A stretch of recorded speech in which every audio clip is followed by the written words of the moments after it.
All aboard the 2026 Express. You guys smash the living crap out of that New Year button so you guys don't miss out on more content. New year, same old market, honestly. So we're going to be starting off by looking at some train stuff here. We did get that new Corvette Knight or Covenant. I forgot its name. Is that new Earth support that mills down, has level modification. It is a really, really solid card for Earth machines in general. And honestly, trains are, I think, one of our favorite decks that we love to see. Now, Mr. Juggernaut Liebe alt arts actually are doing pretty decently right now. You're solidly looking at 24 listings. You've actually kind of broke at a pretty decent point here. You're not seeing this card going too crazy, which I think was the thing I was most afraid about, was Juggernaut Liebe in general going nuts. Oh, thank you. I love getting every other version under the sun. Look, 40-cent secret rares. You can get platinums for 70 cents. And same thing here, 30 cents across the board. So, and even like your OG art QCR is not actually breaking the bank either. Coming in about $3 is not too bad. Now, Gustaf Max, on the other hand, this card is in an interesting position.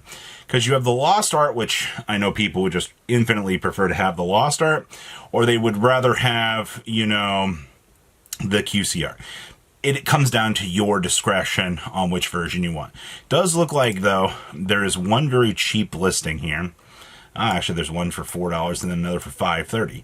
Actually, seeing two very cheap listings for this is very good. And I actually kind of like that.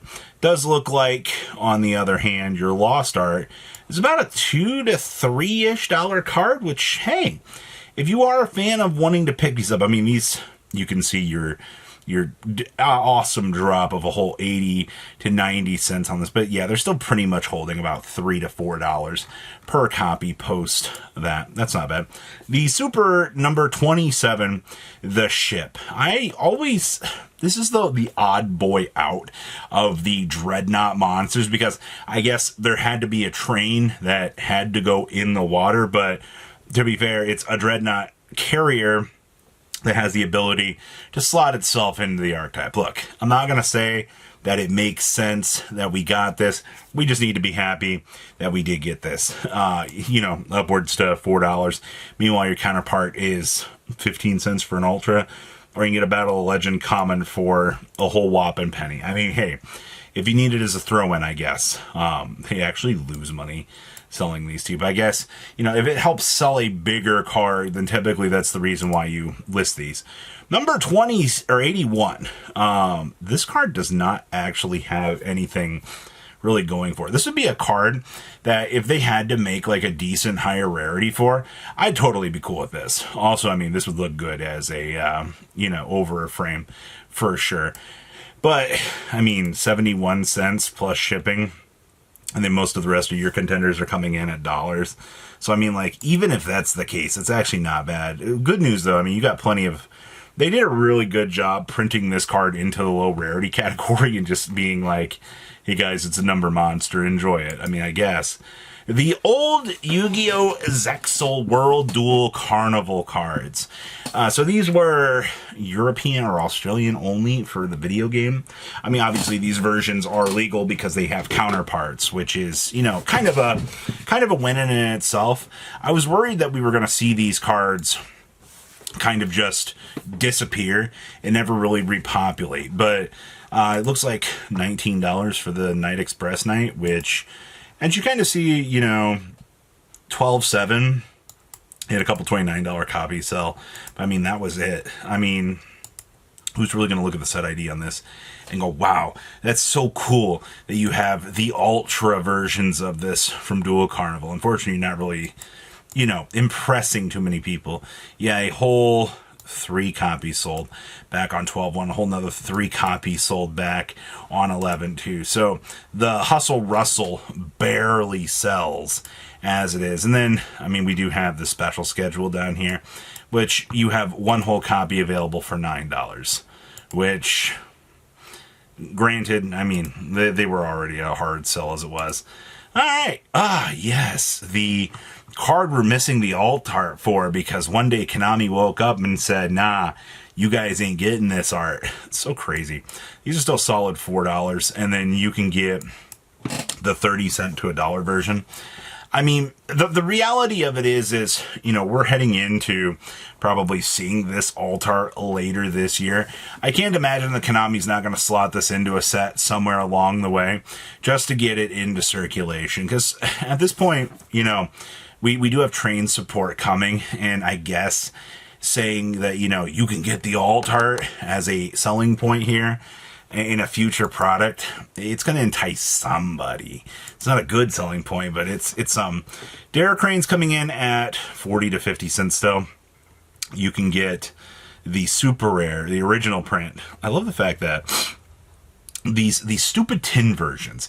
If you guys ever like dig through older sets and take a look at some of these old cards, you're going to be pretty impressed with just like one, low quantities on some of these things, but you're also going to be just shocked to just see, you know, like, wow, you know, and the fact that, you know, this is already close to that is kind of stupid.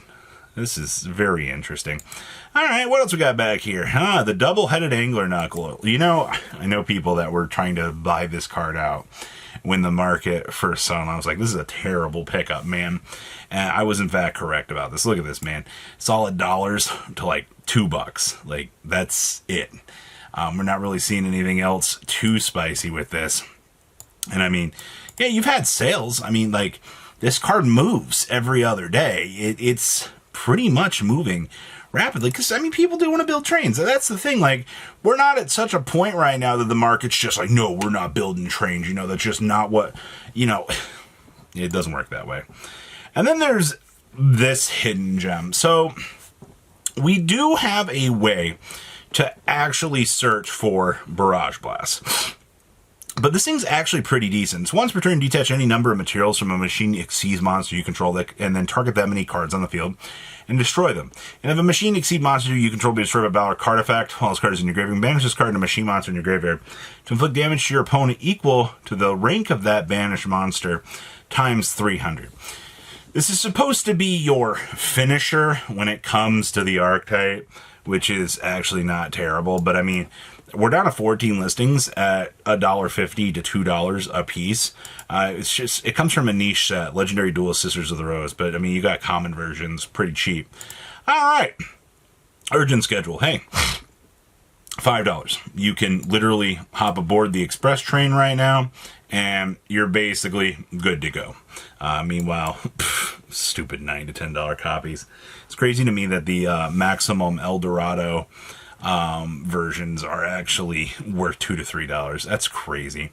Now this one, yes, the revolving switchyard, these coming in at $2 to $3 a piece, is actually not terrible. Now something I want to talk about here, and this is something that was rotating through my own inventory over the last couple of days. I actually got wiped out of Harpie Conductors. Now, there's a couple of reasons for this. One, it is a Harpie monster while on the field. It is something that Radiant Typhoon can generically access, which gives them the ability to slam down the Featherstorm from their hand, which getting access to the Featherstorm is kind of a broken thing. And I mean, take a look at this here, people. You're already seeing these hitting $9, $10. You hit the sealed English button. That doesn't look like a sealed English button. All right, I see. Well, I mean, these do level up pretty quickly. In terms of your sales here, just look at $12.30 alone. Somebody bought a near mint at $25. That's incredibly crazy to think about here on the turnover for this card. But, you know, the point is, you're now a little bit more aware of what's going on in the market. And look, man, Radiant Typhoon and anything to do with, you know, wind right now, there's some great discussion about it. Same thing with like Great Fly in the back burner. It's a lot of stuff that you should actually be checking out, because heading into, you know, 2026 here, there's a lot of interesting things that players are going to be trying out, and it's kind of going to be interesting. So please leave a comment down below, tell me what you guys think. I'll see your beautiful faces back here later today, guys. Patrons, thank you.